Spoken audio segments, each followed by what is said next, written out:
కొన్ని మండలాలు రెవెన్యూ డివిజన్లు లేకపోతే జిల్లాల గురించి కేంద్ర ప్రభుత్వం మండలాల సరిహద్దులు కానీ రెవెన్యూ డివిజన్ల సరిహద్దులు కానీ జిల్లా సరిహద్దులు మార్చొద్దని కేంద్ర ప్రభుత్వం ఆదేశాలు ఇచ్చింది.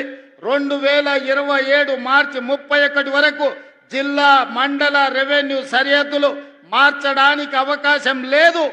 ఆ తర్వాత ప్రభుత్వం ఒక జ్యుడిషియల్ కమిషన్ వేసి ఇలాంటి సమస్యలన్నిటిని కూడా ఆ కమిషన్కి ఇచ్చి బోత్ ప్రాంతం రెవెన్యూ డివిజన్గా మార్చాలని మిత్రులు అడిగినారు కదా.